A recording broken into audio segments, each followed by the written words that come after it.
Question लिखते हैं, कहीं किया था क्वेश्चन, आज क्वेश्चन लिखते हैं, जरा देखना। कॉन्सेप्चुअल क्वेश्चन है, ठीक है। एरर के हम आज भर क्वेश्चन देखते हैं, करेंगे। उसके बाद और भी कई टाइप के क्वेश्चन मिलेंगे जो आपको फिर शीट के क्वेश्चन करना है और प्रीवियस ईयर क्वेश्चन करना है, उसमें भी और मिलेंगे। तो बात करें, ये क्वेश्चन है एनसीईआरटी का, लेकिन पूछा गया है कंपटीशन में भी, जेईई में भी पूछा गया है। जेईई में दोनों के लिए गिवन दैट, ये गिवन है, बोर्ड पे लिखा है formula t equal to 2 pi under root L by g. ये टाइम पीरियड होता है किसके लिए? Simple variable. ये पहले ही बहुत बात की है, तो खैर उससे मतलब नहीं है, हमको सिंपल एरर निकालना है। नीचे लिखना, नीचे लिखना measured value of L, measured value of L, measured value of L is, board पे लिखा है 20 centimetre, 20 centimetre. L is, board पे लिखा है, उसे लिखना 20 centimetre known to, 20 centimetre known to, known to 1 mm, known to 1 mm, 1 mm accuracy, known to 1 mm accuracy, known to 1 mm accuracy, ठीक है, known to 1 mm accuracy. And time for 100 oscillations, and time for 100 oscillations, board पे लिखा है 100 oscillations, time for 100 oscillations of the pendulum, 100 oscillations of the pendulum, pendulum is found to be, is found to be, found to be 90 second, found to be 90 second, 90 second using a, using a 90 second using a, using a wrist watch, wrist watch हाथ वाली घड़ी, wrist watch, using a wrist watch of, using a wrist watch of 1 second, 1 second resolution, 1 second resolution, ठीक है, 1 second resolution, ठीक। लिखना full stop. What is the accuracy, what is the accuracy, what is the accuracy in the determination, what is the accuracy in the determination of G, what is the accuracy in the determination of G, G के determination में क्या accuracy है ये पता करना है। G की value में, G के determination में क्या accuracy है ये पता करना है, ठीक है। बात आ रही है समझ में? अब देखो एक बात समझना, क्वेश्चन लिख लिए तो इस क्वेश्चन में कई सारी बातें हैं, जरा ध्यान देना कि पहला लिखा है क्या? एक्यूरेसी। तो एक्यूरेसी से परेशान नहीं होना है, जैसे हम एरर को ट्रीट करते थे वैसे ही ट्रीट करेंगे एक्यूरेसी। कहने का मतलब क्या है कि समझो मैंने बोला कि 5 रीडिंग लिया, समझना 5 रीडिंग लिया, उसमें से 2 में एरर आया, 5 लिया उसमें से एरर 2 का है, या फिर ऐसा क्यों 5 लिया उसमें से एरर 2 का है, तो एरर कितना होगा? 2/5, या ठीक है ना। या मैंने कुछ कैलकुलेशन किया, उसमें 5 हिस्से में से 2 में से एरर आया, एरर कितना होगा? 2/5। अब मैं ऐसे बोल रहा हूँ, ध्यान से सुनो कि 5 हिस्सा लिया या 5 रीडिंग लिया, उसमें से एक्यूरेसी 2 में है, तो एक्यूरेसी क्या लिखोगे? 2/5। समझ रहे हो बात को? तो जिस तरह से एरर को ट्रीट किए थे वैसे ही एक्यूरेसी को भी ट्रीट कर लेंगे, ठीक है ना, वैसे ही एक्यूरेसी को ट्रीट कर लेंगे। तो एक्यूरेसी के लिए कुछ अलग से दिमाग में लगाना, क्या वर्ड आ गया? जैसे एरर ट्रीट किए हैं वैसे ही एक्यूरेसी ट्रीट किए हैं। क्वेश्चन करना का तो कर लेंगे, लेकिन कॉन्सेप्चुअली कैसे करेंगे वो देखो। मैं ये बता रहा हूँ, क्वेश्चन जरा ध्यान से समझना, कॉन्सेप्चुअल है तो जरा समझना। t equal to 2 pi under root by g है ना, तो जी के टर्म में हमको फॉर्मूला बनाना पड़ेगा। तो जी के टर्म में फॉर्मूला बनाने के लिए क्या करेंगे, देखो टी है ना, दोनों तरफ स्क्वायर किया, क्या हो जाएगा टी स्क्वायर, राइट साइड क्या होगा 2 पाई का होल स्क्वायर मतलब 4 पाई स्क्वायर, और रूट एल बाय जी का होल स्क्वायर मतलब एल बाय जी। ये समझ में आया। इसको फॉर्मूला बनाएंगे जी का, जी को उस तरफ ले गए, इधर क्या आ जाएगा 4 पाई स्क्वायर इनटू एल, 3 से आ जाएगा बाय टी स्क्वायर। आ रही बात समझ में? Yes sir. अब मुझे जी में एरर निकालना हो या जी में एक्यूरेसी निकालना हो, मामला कुछ वैसा ही है। जी में अगर एरर ही निकालना होता है या एक्यूरेसी, क्या लिखते हैं डेल जी बाय जी। मान लो जी में एरर को लिखा डेल जी बाय जी, हम थोड़ी देर के समझ रहे हैं जी में एक्यूरेसी को लिख लिया हम लोग डेल जी, कर सकते हैं वैसे।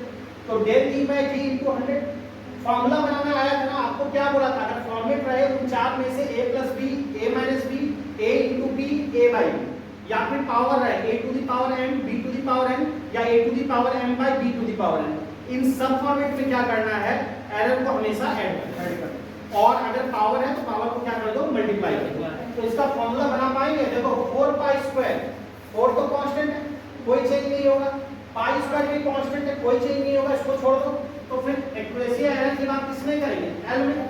तो del L by L into क्या लिखेंगे 100 plus T square, T square क्या लिखेंगे 2 into delta T by T, delta T by T. Good, तो लिखना आप लोग अब सीख गए, समझ में आया। अब देखो क्वेश्चन अगर हम ऐसे करें कि बस आंसर लाना है तब तो फिर आसान है, डेल्टा एल बाय एल देख के टी बाय टी लिख देंगे आंसर आ जाएगा। लेकिन अगर कॉन्सेप्चुअली समझना है तो थोड़ा सा इसको समझते हैं अच्छे से। देखो यहाँ पे L क्या है 20 centimetre known to 1 mm accuracy, मतलब 20 सेंटीमीटर में कितने का एक्यूरेसी है 1 mm का। 20 सेंटीमीटर में 1 mm का एक्यूरेसी है, तो रीडिंग कितनी है 20 सेंटीमीटर की ट्रू वैल्यू है, और एक्यूरेसी कितना है 1 mm का। जैसे एरर को ठीक करते थे तो अगर मैं यहाँ लिखूंगा डेल एल के जगह क्या लिखूंगा 1 mm, डेल एल के जगह लिखूंगा 1 mm, यूनिट कन्वर्ट कर लेंगे, और 20 सेंटीमीटर की जगह 20.0 या 20 लिखो, ये लिख सकते हैं इनटू 100 लिख सकते हैं, ठीक, प्लस 2। अब जरा बात को समझना, डेल टी बाई टी यहां से डायरेक्ट मत लिख देना, रिजल्ट वही आएगा, लेकिन क्यों नहीं लिख रहा है जरा बात समझो। अच्छा यहाँ पे क्या है 100 ऑसिलेशन का जो टाइम है क्या है 90 सेकेंड। 100 ऑसिलेशन का टाइम क्या है 90 सेकेंड। ऑसिलेशन का मतलब पता है to and fro motion, to and fro motion. Time period क्या होता है पता है, time to complete one oscillation. एक ऑसिलेशन में कितना टाइम लगता है उसको क्या बोलते हैं टाइम पीरियड। एक ऑसिलेशन, अच्छा पता है एक ऑसिलेशन क्या होता है, तो मैं पेंडुलम होता है दिखाता है, इससे समझ लो, अभी बाद में कभी लाके दिखा लूंगा, समझो। तो ये मान लो ये पोजीशन है, ठीक है, ये पोजीशन है इक्विलिब्रियम पोजीशन, समझना, या घड़ी का ही पेंडुलम है वॉल क्लॉक का, या कोई भी सिंपल पेंडुलम है, तो समझना यहां से यहां जाएगा मैक्सिमम इधर 1, फिर मीन पे आएगा 2, ठीक, यहां आना नहीं, फिर इस तरफ नहीं गया, इस तरफ जाएगा 3, फिर से यहां आ गया 4। अब बात करेंगे तो फिर से रिपीटेशन होगा, समझना, ये 4 पूरा होगा ना, 1 समझना, 2, 3, फिर इधर आना 4, हम क्या बोलेंगे एक ऑसिलेशन पूरा, क्योंकि इसके बाद सेम कहानी होगी, फिर ऐसे इधर जाएगा, इधर जाएगा, इधर जाएगा, इधर जाएगा। समझ में आ रहा है ऑसिलेशन का मतलब? बाकी जब चैप्टर पढ़ेंगे तो डिटेल में देखेंगे, आप समझो जरा, ये जाना, ये जाना, इधर आना, इधर आना, टाइम पीरियड क्या बोलते हैं, time to complete one oscillation. अगर एक ऑसिलेशन में यहां जाना, यहां जाना, यहां जाना, ये आया, बोलेंगे एक ऑसिलेशन पूरा हुआ। इसमें अगर मान लो 2 सेकंड लग रहा है तो बोलेंगे टाइम पीरियड कितना है 2 सेकंड। अगर मान लो यहां जाना, यहां आना, फिर इधर आना, फिर इधर आना, इसमें 5 सेकंड लग रहा है, बोलेंगे टाइम पीरियड कितना है 5 सेकंड। यहां जाना, फिर यहां आना, फिर यहां आना, यहां आना, 10 सेकंड लग रहा है, बोलेंगे टाइम पीरियड है 10 सेकंड। टाइम पीरियड का मतलब समझ में आया, time to complete one oscillation. Simple math लगा लो, ध्यान से समझना, एक ऑसिलेशन में कितना टाइम लगा, तो समझो सिंपल मैथ यहां देखो, सिंस बोला गया क्वेश्चन में 100 ऑसिलेशन में, 100 ऑसिलेशन में कितना लगा 90 सेकंड। क्वेश्चन में बोल रहा है ना 100 ऑसिलेशन में कितना लगा 90 सेकंड। टाइम पीरियड क्या बोलते हैं? एक ऑसिलेशन का टाइम, ध्यान समझना। तो एक ऑसिलेशन में क्या कितना लगेगा? 90 में 100। एक ऑसिलेशन में कितना लगेगा? 90 बाय 100। तो एक ऑसिलेशन में क्या टाइम लगा? 90 बाय 100। अब जरा समझना ध्यान से, मैं जो बता रहा हूं, नंबर ऑफ ऑसिलेशन को मैंने मान लिया n, 100 को मान लिया n, ठीक है? नंबर ऑफ ऑसिलेशन को मान लिया n, और ये जो टाइम लगा ना, ये जो टाइम लगा इसको मान लिया t, ठीक है? ये जो टाइम लगा इसको मान लिया t। तो जरा देखो एक ऑसिलेशन में क्या है? 90 बाय 100, यानी 90 की जगह क्या लिख सकते हैं? टाइम, टोटल टाइम t, और 100 की जगह लिख सकते हैं n, लिख सकते हैं। बात समझ पा रहे हो इस चीज को? तो वन ऑसिलेशन में जो टाइम लगा उसको t बाय लिख सकते हैं, t total time and number of oscillation. और एक ऑसिलेशन का टाइम जो है ना उसी को क्या बोलते हैं? Time period. एक ऑसिलेशन का टाइम बोलते हैं टाइम पीरियड, और टाइम पीरियड को लिखा जाता है कैपिटल T से। टाइम पीरियड को लिखा जाता है कैपिटल T से।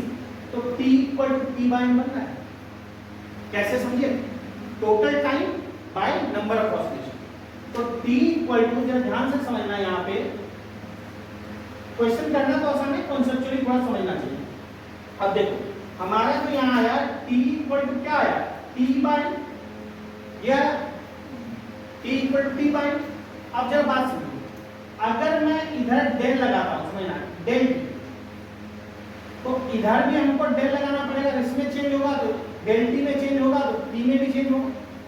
एन तो नंबर ऑफ ऑसिलेशन है ना, ये तो वही रहेगा कांस्टेंट। एन तो नंबर ऑफ ऑसिलेशन है, वो तो वही रहेगा। अगर मान लो एन ऑसिलेशन में 90 सेकंड लग रहा है टी, अभी उसमें कुछ चेंज आया, तो किसमें चेंज आया? डेल टी में। डेल टी में चेंज आया, उसमें चेंज आएगा। इधर डेल लगाऊंगा तो इधर लगाना पड़ जाएगा, ठीक? अब मैं क्या लिख रहा हूं जरा समझो, डिवाइड कर रहा हूं दोनों को, del T by T.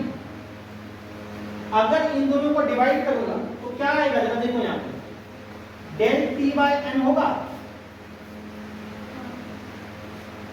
Into T क्या है? टी बाय एन है, इनटू टी बाय एन है, एन ऊपर चला जाएगा। अगर मैं सिंपली मैथ में डिवाइड करूंगा, डेल टी मतलब डेल टी बाय एन, और t की जगह क्या लिखेंगे? t बाय n, t नीचे जाएगा, n ऊपर जाएगा, तो n से n कैंसिल हो जाएगा, n से n कैंसिल। तो डेल t बाय t क्या आया? Del small t by t। Capital T यहाँ टाइम पीरियड है, और स्मॉल t क्या है? टाइम है, टोटल टाइम। टाइम पीरियड मतलब एक ऑसिलेशन का टाइम, और t जो है टोटल टाइम। एक ऑसिलेशन के टाइम में change delta t, total time में चेंज डेल्टा t। अब दोनों सेम है, जरा समझना, दोनों इक्वल है, तो इसके जगह ये या इसके जगह ये लिख सकता हूं। लेकिन ध्यान रखो क्वेश्चन में जो फॉर्मूला है वहां पे डेल टी बाय टी है, और हमको जो गिवन है वो टोटल टाइम गिवन है। हमको गिवन है del T by T, small T by T. बात समझ रहे हो? तो यहाँ अलग बात है कि दोनों की वैल्यू सेम आ रही है, पर हमको पता चला वहां से कि इसके जगह मैं लिख सकता हूं डेल टी बाय टी। समझ आ गई बात? यहाँ पे चूंकि दोनों इक्वल हुआ तब मैं ऐसा कर पा रहा हूँ, मैं कॉन्सेप्चुअली जाओ, अदरवाइज तो ठीक है जो है लिख दिया। अब जरा समझो, इसको सॉल्व कर रहा हूँ। यूनिट किस, अगर कैंसिल कराना है तो दोनों की यूनिट क्या होनी चाहिए? सेम होनी चाहिए। या तो दोनों को mm बदल दो या दोनों को सेंटीमीटर बदल दो, तो जो भी आपको ठीक लगे। मान लो इसी को mm में रहने दिया, इसको सेंटीमीटर। सेंटीमीटर और मिलीमीटर कन्वर्ट करने के लिए क्या करेंगे? सेंटीमीटर में मिली सेंटी डेसीमीटर, सेंटी बढ़ी हुई है ना, तो क्या करेंगे? इनटू 10। सेंटीमीटर को mm में बदलने के लिए 10 से मल्टीप्लाई करेंगे, इनटू 10, दोनों mm में हो गया, कैंसिल कर सकेंगे, into 100 plus 2 into del T by T. अब जरा क्वेश्चन के लैंग्वेज से जाओ, डेल टी क्या है? क्वेश्चन का लैंग्वेज जाओगे तो डेल टी क्या है? अब देखो रिस्ट वॉच जो है 1 सेकंड की एक्यूरेसी है, डेल टी मतलब टाइम में एक्यूरेसी। रिस्ट वॉच जो घड़ी है वो टाइम पीरियड नहीं बोल बताता है, वो टाइम बताता है। बात समझ में आ रही है? ये टाइम में एक्यूरेसी है डेल टी, और जो टाइम मेजर हुआ वो क्या है? 90 सेकेंड। समझ आ रही बात? तो टाइम में एक्यूरेसी, एक्यूरेसी को मैंने यहाँ पे डेल्स लिखा जो एरर लिखा करते थे, तो डेल टी ये है ना टाइम में एक्यूरेसी, और ये क्या है, टाइम जो आपका मेजर हुआ, जो ट्रू वैल्यू टाइप से लिखते हैं, जो टाइम मेजर हुआ। 100 तो ऑसिलेशन है ना, टाइम तो नहीं है। तो डेल टी क्या है, टी समझ में आया, लिखा है this was known to 1 second accuracy. Accuracy time का है 1 सेकंड और टाइम कितना आया है 90 सेकंड। तो डेल टी की जगह क्या लिखेंगे 1 और टी की जगह पे 90। इसी तरह के क्वेश्चन को यूज करते हुए प्रीवियस ईयर में बहुत क्वेश्चन पूछे गए हैं, इसी कॉन्सेप्ट को यूज करते हुए कम से कम 3-4 बार पूछ चुका है। तो ये कैंसिल, यहाँ पे 1 0 1 0 गया, 1 0 1 0 काम तमाम, ये 90 ये गया, कितना होगा आंसर जरा बताओगे। 1/2 1/2 बचा मतलब 0.5, 1/2 का मतलब 0.5 और ये 2 यानी 20/9, 20/9 20/9 का मतलब क्या है 0.5, 20/9 लगभग डिवाइड करोगे कितना होगा 2, फिर 2 होगा, अच्छा हाँ 2 होगा, ये कितना आएगा 2 पॉइंट लगभग 7 सेकेंड का क्या था जी का, सॉरी परसेंटेज है ना 2.7%, 2.7%। बात समझ में आई। 2.7% कैसे हुआ, अप्रॉक्स अगर लिखना है, देखो अगर ऑप्शन में 2.7 है तब तो 2.7 ही टिक लगाएंगे, और अगर ये है तब क्या लिखेंगे, अगर अप्रॉक्स 2.7 नहीं दिया है, ऑप्शन ऐसे दिया 1%, 2%, 3%, 4%, तब नियरेस्ट लगाएंगे 3%। और ऑप्शन में अगर ऐसे होगा 2.5, 2.7, 2.9, 2.2 तब 2.7 लगाएंगे। तो बात समझ में आया। Yes sir. कॉन्सेप्ट देखो यहाँ पे क्या करते ना, हम समझना कॉन्सेप्चुअली, ये स्टेप कॉन्सेप्चुअल स्टेप है। अगर कोई मान लो गलती से भी लिख दिया, ठीक है डेल टी को 1 लिख दिया, 90 आंसर आ जाए, लेकिन हमको ये समझना है कि ये टाइम पीरियड वाला की time to complete one oscillation, और ये टोटल टाइम पीरियड है, और क्वेश्चन में टाइम गिवन है, टाइम पीरियड नहीं गिवन है, ये टाइम है 90 सेकंड। समझ आ रही बात, क्या किया तो अलग बात है कि दोनों बराबर आ रहे हैं, क्यों आ रहा है समझ में आना चाहिए कॉन्सेप्ट। तो क्लियर है, कॉन्सेप्चुअली चीजें क्लियर होना चाहिए, तो क्या होगा, सिर्फ मिस्टेक नहीं होता, गलती नहीं होगा, ठीक है। तो नोट डाउन करो।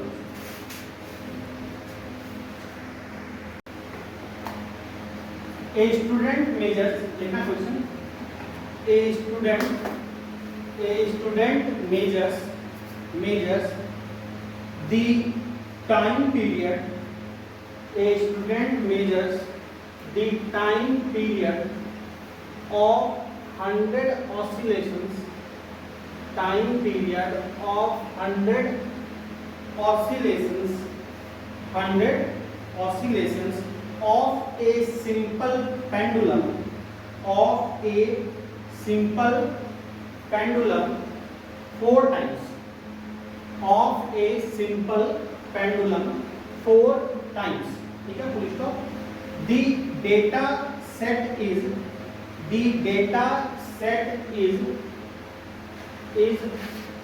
90 second,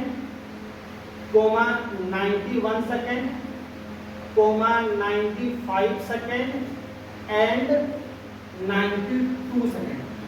4 रीडिंग लिया, 4 रीडिंग किया, 90 second, 91 second, 95 second and board पे लिखा है 92 सेकंड, ठीक, फुल स्टॉप लिखना में करके 90 सेकंड 2 सेकंड, ठीक है। इफ द मिनिमम डिवीजन लिखना, if the minimum division in the measuring clock, if the minimum division in the measuring clock, if the minimum division in the measuring clock is 1 second, minimum division in the measuring clock is 1 second, then the reported mean time, then the reported mean time would be, then the reported mean time would be, reported mean time would be, answer given था 92 plus minus 3 second. दूसरा option लिखो 92 plus minus 2 second. Third option 92 plus minus तो given था 1.5 second और fourth option क्या लिखोगे? None of this, यानी जो एग्जाम दिया था वही एग्जाम में देखा था 92 प्लस माइनस 1.8 सेकेंड। क्वेश्चन इसलिए नहीं घबराना है कि मैं जो लिखूंगा उस वजह से, पर क्वेश्चन आसान है, कर सकते हो, इस चीज से घबराना नहीं है। 2016 कर सकते हो, उसी से घबराने में नीट वाले को परेशान ना हो जाना, ये आईटी मेरे बीच क्या कर रहा है। जिस तरह के क्वेश्चन आपका जा सकता है किसी भी लेवल, वो लेवल में डील कर रहा हूँ। तो आपका ये है, एक काम करो, ऑप्शन में वही दे देता हूँ जो था एग्जाम में, इसको कर लो plus minus 5 second. 92 plus minus 5 second जो एग्जाम दिया था वही हो गया। चलो आपका टाइम शुरू होता है कब? आप 2-3 मिनट का टाइम है, 3 मिनट का टाइम है, करो। ठीक है, करो ट्राई। थोड़ा सा हिंट दे देता हूँ। हिंट क्या है? इस टाइप से क्वेश्चन करे हो, इस टाइप से लिखने का मतलब समझ में आता है कि ये ट्रू वैल्यू है और ये क्या होता है? एरर होता है। अब ट्रू वैल्यू कैसे रीडिंग में निकालते हैं और एरर कैसे निकालते हैं ये पता है। ट्रू वैल्यू कैसे निकालते हैं और एरर कैसे निकालते हैं पता है। हमने शुरुआत में एक फॉर्मूला लिखाया था, वहां पे किया था रिफ्लेक्टेड इंडेक्स वाला एक क्वेश्चन करा था, तो उसमें कैसे हम ट्रू वैल्यू निकाले थे, फिर एरर तक कैसे गए थे, उसी फॉर्म में तो लिखा हुआ है। क्या दिक्कत है? आईटी का क्वेश्चन है तो वही फॉर्मेट तो है ना, true value plus minus error, ऐसा क्वेश्चन हमने करा था, फॉर्मूला भी लिखा है, तो वैसा ही फॉर्मेट है। ट्राई करो। हाँ, कुछ एक ट्विस्ट है, वो तो थोड़ा सा तो बनता है आईटी का, लेकिन आप आंसर तक तो जा सकते हो, करीब तो जरूर चले जाओगे। ठीक है, ट्राई करो। ठीक है, चलो, किसी का आंसर कुछ का डी है, कुछ का सी। देखते हैं क्या मामला। सबसे पहले देखो, ट्रू वैल्यू तो निकाल सकते हैं ना। ट्रू वैल्यू कैसे निकालते हैं यार? टाइम पीरियड है ना, टाइम पीरियड को मान लो टी बार से लिखा है, जैसे भी लिखना है, फर्क नहीं पड़ता। क्या लिखोगे? सबका एवरेज 90 प्लस 91 प्लस 95 प्लस 92, कितने रीडिंग है? 4। 4 को डिवाइड बाय 4, इसको करोगे तो सॉल्व कितना आएगा? 368/4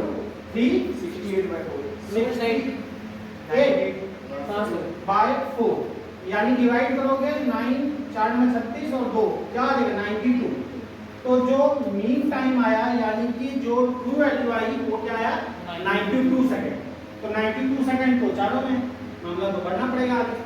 फिर क्या बोला था हमने? एक एक का एरर निकालो और फिर एब्सोल्यूट एरर यानी एब्सोल्यूट मीन एरर कैसे निकालते हैं, फिर सबका मॉड लें। तो पहले एक एक जब निकालोगे, या मैं डायरेक्ट मॉड ले लूं, या चलो पहले निकाल लेता हूं। हर एक रीडिंग में पहले वाले में एरर डेल्टा टी1 क्या लिखेंगे? 92 में सब्ट्रैक्ट करते चलेंगे, ऐसे ही बताया था। 92 माइनस 90 पहली रीडिंग कितना होगा? 2 सेकंड। दूसरे में डेल्टा टी2, 92 से दूसरी रीडिंग सब्ट्रैक्ट करोगे, 92 माइनस 91 कितना आ जाएगा? 1 सेकंड।